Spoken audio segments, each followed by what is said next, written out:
ಯಾರಿಗೆ ನೆನಪಿದೆ ಈ childhood game? Welcome back to my YouTube channel. ಓ ಮಧು, ಓ ಮಧು, ನನ್ ಮನಸ್ಸು ಇಲ್ಲಿಯೇ ಇಲ್ಲ. ಓ ಮಧು, ಓ ಮಧು, ನನ್ ಮನಸ್ಸು ನನ್ನಲ್ಲಿ ಇಲ್ಲ. ಬೆಳಗ್ಗೆ ಬೇಗ ಎಲ್ಲ ಕೆಲಸ ಮುಗ್ದಿತ್ತು, ಖಾಲಿ ಕೂತಿದ್ದೀವಲ್ವ, ಅದಕ್ಕೆ ಯಲ್ಲಮ್ಮ ದೇವಸ್ಥಾನಕ್ಕೆ ಹೋಗಿ ಬರೋಣ ಅಂತ ಮಾತಾಡಿಕೊಂಡು ನಾನು ಮತ್ತು ನಮ್ಮ ಫ್ಯಾಮಿಲಿ ಎಲ್ಲರೂ ಯಲ್ಲಮ್ಮ ದೇವಸ್ಥಾನಕ್ಕೆ ಹೋಗ್ತಾ ಇದ್ದೀವಿ. ಯಾಕಂದರೆ ತುಂಬ ಬಿಸಿಲಿದೆ, ಸೆಕೆ ಕೂಡ ಇದೆ ಅಲ್ಲ, ಅದಕ್ಕೆ ಅಲ್ಲೋದೆ ದೇವಸ್ಥಾನ ಹತ್ರ ತುಂಬ ಗಿಡಗಳು ಆರಾಮಾಗಿ ತಣ್ಣಗೆ ಇರುತ್ತೆ, ಗಾಳಿ ಬೀಸ್ತಾ ಇರುತ್ತೆ, ಹಾಗೆ ನೀರು ಕೂಡ ಇದೆ, ಸ್ನಾನ ಮಾಡೋರು ಸ್ನಾನ ಕೂಡ ಮಾಡ್ಬೋದು, ಈಜಾಡ್ಬೋದು ಹೊಂಡದಲ್ಲಿ. ಅದಕ್ಕೆ ಅಂತ ಎಲ್ಲ ನಮ್ಮ ಪುಟಾಣಿ ಮಕ್ಕಳನ್ನು ಕರ್ಕೊಂಡು ಹೋದ್ವಿ. ಇಲ್ಲಿ ನೋಡಿ, ಇದೆ ಯಲ್ಲಮ್ಮ ಗುಡಿಯ ಆವರಣ. ಎಷ್ಟು ತೆಂಗಿನ ಗಿಡಗಳಿವೆ, ಸುತ್ತಮುತ್ತ ಹೊಲ ಇದೆ, ಸುತ್ತಮುತ್ತ ಹುಡ್ಕಾಡಿದ್ರು ಒಂದು ಮನೆಯೂ ಕಾಣಿಸಲ್ಲ. ಎಷ್ಟು ಪೀಸ್ಫುಲ್ ಆಗಿದೆ ಅಂದರೆ ಸೈಲೆಂಟಾಗಿ. ನಾವು ಹೋಗಿರೋದೇ ಒಂದು ಜಾತ್ರೆ ಥರ ಅನ್ನಿಸ್ತಿತ್ತು. ಅಲ್ಲಿ ಯಾರೊಬ್ಬರು ಇರಲಿಲ್ಲ, ಗುಡಿಯವರು ಅಷ್ಟೇ ಬಿಟ್ಟರೆ. ಯಾರಾದರೂ ಬರ್ಬೋದು, ಯಾರಾದರೂ ಹೋಗ್ಬೋದು, ಎಷ್ಟೊತ್ತು ಬೇಕಿದ್ರೂ ಇರ್ಬೋದು, ಯಾರೂ ಕೇಳಲ್ಲ. ನಾವಂತೂ ತುಂಬ ಎಂಜಾಯ್ ಮಾಡಿದ್ವಿ. ತಿನ್ನೋಕ್ಕೆ ಒಂದು ಸ್ವಲ್ಪ ಚೀಪ್ಸು ಬಿಸ್ಕೆಟು ಎಲ್ಲ ತಗೊಂಡು ಹೋಗಿದ್ವಿ, ತಿಂದ್ವಿ. ನಮ್ಮ ಅಕ್ಕನ ಮಗಳು ನೋಡಿ ಪೋಸ್ ಕೊಡ್ತಾ ಇದ್ದಾಳೆ, ನಮ್ಮ ಅಕ್ಕ ಹೇಳ್ಕೊಡ್ತಾ ಇದ್ಲು ಆ ಥರ. ಆಮೇಲೆ ನನಗೆ ಬಿಸ್ಕೆಟ್ ತಿನ್ನಿಸಿದ್ಲು, ಆಮೇಲೆ ಚೀಪ್ಸ್ ಎಲ್ಲ ತಗೊಂಡೋಗಿದ್ದು ತಿಂದ್ವಿ, ಎಂಜಾಯ್ ಮಾಡಿದ್ವಿ, ಆಟ ಆಡಿದ್ವಿ ಎಲ್ಲರೂ. ನೋಡಿದ್ರಾ, ಇವಳು ಹಂಗೆ ತಿನ್ಸೋಕ್ಕೆ ಅಂತ ಬಂದ್ಲು ನನ್ನ ಅಕ್ಕನ ಮಗಳು. ನಮ್ಮ ಅಕ್ಕ ಕಸ್ಕೊಂಡ್ಬಿಟ್ಲು ನನ್ನ ಚೀಪ್ಸ್ನ. ನನಗೆ ಎಷ್ಟು ಚೀಪ್ ಅನಿಸ್ಬಿಡ್ತು ಅಂದ್ರೆ, ನಿಮ್ಮ ಈ ತರದೆಲ್ಲ ಇದಾರೆ ಜನ. ಹಾಗೆ ನಾವು ತಗೊಂಡೋಗಿರೋದೆಲ್ಲನೂ ತಿಂದು ಖಾಲಿ ಮಾಡಿ ಸ್ವಲ್ಪ ಹೊತ್ತು ಕೂತಿದ್ದು, ಡ್ಯಾನ್ಸ್ ಮಾಡಿ, ಆಟ ಆಡಿ, ಆಮೇಲೆ ಜೋಕ್ ಮಾಡ್ತಾ, ತಲೆ ಮಾಡ್ತಾ, ಆಮೇಲೆ ನೀರು ತುಂಬಿದೆ ಇವಾಗಾದರೂ ಹೊಂಡಕ್ಕೆ ಅಂತ ನೋಡೋಕ್ಕೆ ಅಂತ ಬಂದ್ವಿ. ಯಾಕಂದರೆ ನಾವು ಆವಾಗಲೇ ಬಂದಾಗ ಅದನ್ನು ಎಲ್ಲ ನೀರು ತೆಗೆದು ತೊಳೆದಿದ್ರು, ಸೊ ನೀರು ಇರಲಿಲ್ಲ. ಅದಕ್ಕೆ ಅಲ್ಲಿ ತನಕ ನಾವು ತಿನ್ಕೊಂಡು ಬರೋಣ ಅಂತ ಹೋಗಿದ್ದು. ಇವಾಗ ಬಂದು ನೋಡಿದರೆ ಇನ್ನೂ ಅರ್ಧ ಕೂಡ ತುಂಬಿರಲಿಲ್ಲ ಅದು. ಅಷ್ಟು ನೀರಲ್ಲಿ ಎಲ್ಲಿಂದ ಈಜಾಡೋಕ್ಕಾಗುತ್ತೆ ಅಲ್ವಾ? ಆಗಲ್ಲ. ಹೋಗಲಿ ಬಿಡು, ಪರವಾಗಿಲ್ಲ. ಇವತ್ತೇನೋ ನಮ್ಮ ಅದೃಷ್ಟ ಸರಿ ಇರಲಿಲ್ಲ, ಇಲ್ಲಿಗೆ ಬಂದುಬಿಟ್ಟಿದ್ದೀವಿ. ಅದು ನಾವು ಎಲ್ಲನೂ ಕ್ಲೀನ್ ಮಾಡೋ ದಿನವೇ ಬಂದುಬಿಟ್ಟಿದ್ದೀವಲ್ವಾ, ಅದಕ್ಕೆ ಇವತ್ತು ಅದರಲ್ಲಿ ಈಜಾಡೋಕ್ಕೆ ನಮಗೆ ಅದೃಷ್ಟ ಇಲ್ಲ, ಲಕ್ ಇಲ್ಲ, ಇವತ್ತು ಅನ್ಲಕ್ಕಿ ಆಗಿಬಿಟ್ಟಿದ್ದೀವಿ ಅಂತ ಅಂದ್ಕೊಂಡು ನಮ್ಮ ಟೈಮ್ ಸರಿ ಇಲ್ಲ ಅಂತ ದೇವಸ್ಥಾನದೊಳಗಡೆ ಹೋಗಬೇಕು ಅಂದರೆ ಕಾಲು ತೊಳ್ಕೊಂಡು ಹೋಗ್ಬೇಕಲ್ವ, ಅದಕ್ಕೆ ಕೊಂಡಲ್ಲಿ ಇಳ್ಕೊಂಡು ಕಾಲು ತೊಳ್ಕೊಂಡು ಸ್ವಲ್ಪ ನೀರಲ್ಲಿ ಆಟ ಆಡಿಕೊಂಡು ಆಮೇಲೆ ದೇವಸ್ಥಾನದೊಳಗಡೆ ಹೋಗ್ತಾ ಇದ್ದೀವಿ. ಒಳಗಡೆ ಹೋಗೋಕ್ಕೆ ದೇವಸ್ಥಾನ ಕ್ಲೋಸ್ ಮಾಡಿದ್ರು, ಆದರೆ ನಾವು ಸ್ವಲ್ಪ ಹೊರಗಡೆಯಿಂದ ಮಾತ್ರ ನೋಡಿದ್ವಿ, ಪದ್ರೆ ಹಾಕಿರ್ತಾರಲ್ಲ ಅದರಿಂದ. ಬೇರೆ ದಿನ ಬಂದರೆ ಅಮಾವಾಸ್ಯೆ ಹುಣ್ಣಿಮೆ ಒಂದೇ ಅದು ಟೈಮ್ ಇರುತ್ತೆ, ಟೈಮಲ್ಲಿ ಬಂದರೆ ಒಳಗಡೆ ದರ್ಶನ ಮಾಡೋಕ್ಕೂ ಬಿಡ್ತಾರೆ.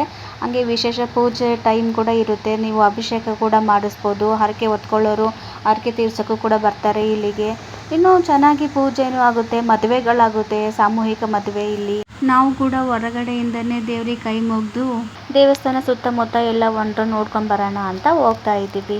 ದೇವಸ್ಥಾನ ಪೂರ್ತಿ ಎಷ್ಟು ಕ್ಲೀನ್ ಆಗಿದೆ ಅಂದರೆ ಹುಡುಕಾಡಿದ್ರು ಕೂಡ ಒಂದೇ ಒಂದು ಪ್ಲಾಸ್ಟಿಕ್ಕು ಹಾಳೆ ಕೂಡ ಸಿಕ್ಕಲ್ಲ ನಮಗೆ, ಅಷ್ಟು ಕ್ಲೀನಾಗಿ ಇದೆ. ನಿಮಗೆ ಯಾರಾದರೂ 3 ಹೊತ್ತು ಬರೀ ಕೆಲಸ ಮಾಡಿ ಸಾಕಾದಾಗ ಎಲ್ಲಾದರೂ ಒನ್ ಡೇ ಹೊರಗಡೆ ಹೋಗ್ಬೇಕಪ್ಪ ರಿಲ್ಯಾಕ್ಸ್ ಮಾಡೋಕ್ಕೆ ಅಂತ ಇತ್ತು ಅಂದರೆ, ಫ್ಯಾಮಿಲಿ ಜೊತೆ ಹೊರಗಡೆ ಬಂದು ಟೈಮ್ ಸ್ಪೆಂಡ್ ಮಾಡಬೇಕು ಅಂತ ಇದ್ದರೆ ಇಲ್ಲಿಗೆ ಬನ್ನಿ, ಚೆನ್ನಾಗಿದೆ ಪ್ಲೇಸು, ನಿಮಗೂ ಕೂಡ ಇಷ್ಟ ಆಗುತ್ತೆ. ಹಾಗೆ ಫ್ಯಾಮಿಲಿ ಅವರು ಬಂದಾಗ ಕೆಲವೊಬ್ಬರು ಅಡುಗೆ ಮಾಡ್ಕೊಂಡು ಬರ್ತಾರೆ. ನಾವು ಕೂಡ ಒಂದೊಂದು ಸರ್ತಿ ಅಡುಗೆ ಮಾಡ್ಕೊಂಡು ಬಂದು ಊಟ ಮಾಡಿ ಹೋಗಿದ್ದೀವಿ, ಇಲ್ಲಿ ಕೂತ್ಕೊಂಡು ಆಟ ಆಡಿದ್ದೀವಿ, ಯಾರೂ ಏನೂ ಹೇಳಲ್ಲ. ನೀವು ಕೂಡ ಅಡುಗೆ ಮಾಡ್ಕೊಂಡು ಬಂದು ಇಲ್ಲಿ ಊಟ ಮಾಡಿಕೊಂಡು ಟೈಮ್ ಸ್ಪೆಂಡ್ ಮಾಡಿ ಆರಾಮಾಗಿ ಹೋಗ್ಬೋದು. ಆದರೆ ನಾವು ತಂದಿರೋ ಊಟದ್ದು ಕಸ ಹಾಕ್ಬಿಟ್ಟು ಇಲ್ಲ ಪ್ಲಾಸ್ಟಿಕ್ ಹಾಕ್ಬಿಟ್ಟು ಗಲೀಜಂತೂ ಮಾಡೋಕ್ಕೆ ಹೋಗಬೇಡಿ, ಪಾಪ ಆಮೇಲೆ ದೇವಸ್ಥಾನದವ್ರಿಗೆ ಕಷ್ಟ ಆಗುತ್ತೆ, ಎಲ್ಲನೂ ಕ್ಲೀನ್ ಮಾಡ್ಕೊಂಡು ಕೂತ್ಕೋಬೇಕಲ್ಲ ಅವರು. ಅದಕ್ಕೆ ನಾವು ಸ್ವಲ್ಪ ಹೊತ್ತು ಇದ್ದು ಆಮೇಲೆ ಆಟೋಗೆ ಫೋನ್ ಮಾಡಿ ಆಟೋ ಅಣ್ಣ ಬಂದ, ಎಂಜಾಯ್ ಮಾಡಿಕೊಂಡು ಸಾಂಗ್ ಆಡ್ತಾ ವಾಪಸ್ ನಮ್ಮ ಮನೆಗೆ ಹೋಗ್ತಾ ಇದ್ದೀವಿ. ಇವಾಗ ಒಂದು ಸಾಂಗ್ ಕೇಳಿ.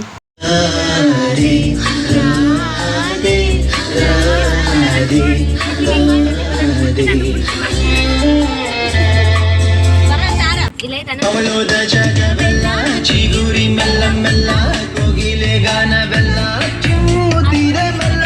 ಅವಳೋದ ಜಗವೆಲ್ಲ ಚಿಗುರಿ ಮೆಲ್ಲ ಮೆಲ್ಲ ಕೋಗಿಲೆ ಗಾನವೆಲ್ಲ.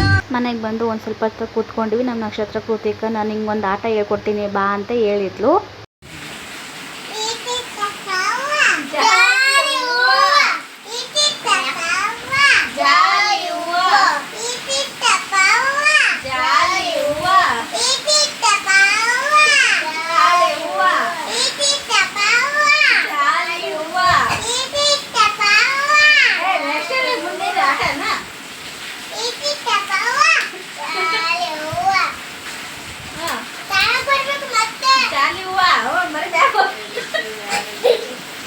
ಈ ಗೇಮ್ನ ನಾವು ಸಣ್ಣದಿದ್ದಾಗ ಜಗ್ಗಿಸಕ ಆಡೀವಿ. ನಾನು ಹಿಂಗೆ ಹೇಳ್ಕೊಡ್ತೀನಿ ಬಾ, ಹಂಗಲ್ಲ ಅದು, ಬರೀ ನೀನು ತಪ್ಪು ಹಿಂಗೆ ಆಡಿದ್ರೆ ಹಂಗಲ್ಲ ಅಂತ ಹೇಳಿದೆ. ನಾನು ಹೇಳ್ಕೊಡ್ತಿದ್ದೀನಿ ನೋಡಿ. ನಾನು ಹೇಳ್ಕೊಡೋಕ್ಕೆ ನಮ್ಮ ಅಕ್ಕನ ಮಗಳು ಕೃತಿಕ ಬಿಡಲೇ ಇಲ್ಲ. ಅಕ್ಕ ನಾನು ಹೇಳ್ಕೊಡ್ತೀನಿ ಅಂತ ಅವಳು ಹೇಳ್ತಿದ್ದಾಳೆ ಇವಾಗ ನೋಡಿ. ಬರೀ ಹೇಳಿದ್ದೇ ಹೇಳ್ತಾ ಇದ್ದಾಳೆ, ಅದು ಬಿಟ್ಟರೆ ಮತ್ತೆ ಬೇರೆ ಏನು ಹೇಳ್ತಾನೆ ಇಲ್ಲ. ನನಗೂ ನಗು ಬರ್ತಾ ಇತ್ತು ತುಂಬ. ಅದು ಒಳ್ಳೆ ಟೈಮ್ ಪಾಸ್ ಆಯಿತು. ಫುಲ್ ಎಂಜಾಯ್ ಮಾಡ್ಕೊಂಡ್ವಿ ಆಟ ಆಡ್ತಾ.